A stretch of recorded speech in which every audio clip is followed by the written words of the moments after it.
जिसके अंतःकरण में पाप है उसमें ये लक्षण पाए जाते हैं। ये 10 लक्षण जिसके अंतःकरण में हो तो अंतःकरण पापी है।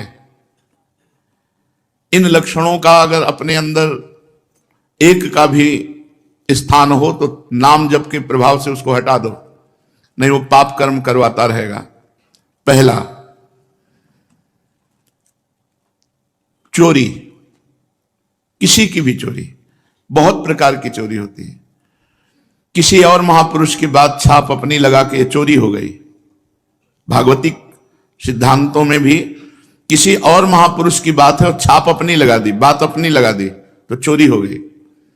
जिसकी बात है उसी का नाम लेके बोलो कि पूज्यपाद अमुक महापुरुष ने ऐसे वचन बोले, अपनी छाप नहीं लगानी, चाहे वो पद हो चाहे उनकी शब्दावली हो, उन महापुरुष ने ऐसा कहा। चोरी, दूसरे की वस्तु का, दूसरे के अस्तित्व का अपहरण करना चोरी कहलाता है। जिसमें चोरी करने का स्वभाव है, चाहे वो जो भी चोरी हो, बहुत प्रकार से चोरी होती है। वो अंतःकरण में पाप है इसलिए बर्दाश्त होता है, नहीं तो पवित्र अंतःकरण में चोरी बर्दाश्त नहीं होती। किसी को चोरी नहीं कर सकता। छल कपट के द्वारा, बेईमानी के द्वारा और भी अन्य वृत्तियों के द्वारा जो दूसरे से धन लिया जाता है, वस्तु ली जाती है, उसके स्वत्व का अपहरण किया जाता है, उसके अधिकार को छीना जाता है, ये सब चोरी के अंतर्गत आता है। जिसमें चोरी है वो पापी अंतःकरण है। दूसरा, हिंसा, किसी भी जीव की हत्या करना। हिंसा भी बहुत प्रकार की होती है। वाणी से किसी के हृदय को दुख पहुंचाना भी हिंसा है। शरीर से किसी के शरीर को पीड़ा देना भी हिंसा है। आप खिलवाड़ में किसी जीव के साथ आप उसको बंद करके मनोरंजन कर रहे हैं और उसको प्राणों का भय लग रहा है, यह हिंसा के अंतर्गत ही आएगा। बंदर है, पक्षी है, कुत्ता है, ऐसे पशुओं को आप मनोरंजन में ही प्रताड़ित कर रहे हैं तो हिंसा के अंतर्गत आएगा। आप मांस खाते हैं लेकिन आप किसी जीव की हिंसा नहीं करते, पर हिंसा करने का पाप आपको लगेगा क्योंकि आप उस मांस को खाते हैं। ये जो लोग कहते हैं कि मछली में तो कोई ऐसा, भगवान ने मत्स्य अवतार धारण किया है। मत्स्य अवतार, मछली का अवतार भगवान ने धारण किया है। और जिनको ये लगता है कि अगर हम खाएंगे नहीं तो ये बढ़ जाएंगे, तो फिर नरक भी आपके लिए भगवान ने तैयार किया है, क्योंकि आप विनाश लीला के पार्षद बनेंगे तो विनाश आपका होगा, आपकी दुर्गति होगी। ये जिम्मेवारी भगवान की है, सृष्टि का सृजन करना, पालन करना और संहार करना। अरे भाई, ये भगवान की सृष्टि है, सृजन करना, पालन करना, लय करना, ये भगवान के ऊपर। आप मर्यादा से चलो, जो मनुष्य धर्म है उसका पालन करो, राक्षस धर्म को स्वीकार ना करें। हिंसा, जिसके अंदर हिंसा वो पापी पुरुष है, उसका अंतःकरण पाप से युक्त है। चोरी, हिंसा और पराई स्त्री से व्यभिचार, ये पापी पुरुष का लक्षण है। जो माताओं बहनों को देखते ही भोग दृष्टि से देखता है, गंदी दृष्टि से देखता है, जो पराये शरीरों के साथ व्यभिचार प्रवृत्ति करता है, वो पापी हृदय है, वो अंतःकरण पाप में है। व्यभिचार बहुत जोर से फैल रहा है क्योंकि इसी से बुद्धि भ्रष्ट होगी और भजन, साधन, धर्म, अध्यात्म, इनसे दूरी बना देगा ये। जहां काम तहां राम नहीं, जहां राम नहीं काम।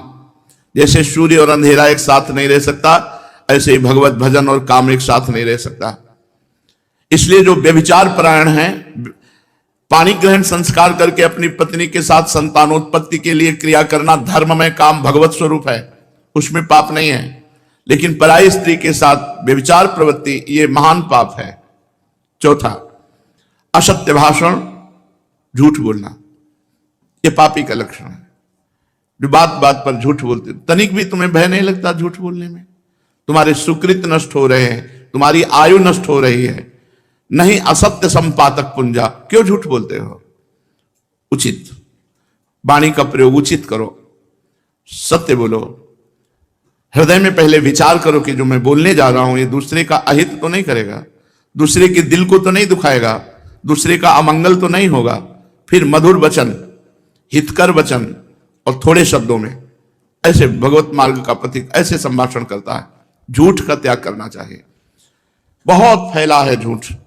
गोस्वामी जी ने तो लिख दिया, झूठ ही लेना, झूठ ही देना, झूठ भोजन झूठ चबेना, जिसकी देखो वह झूठ पे ही चल रहा है, आओ कुछ खा लो, नहीं खा के आ रहे हैं, बिल्कुल नहीं खाए।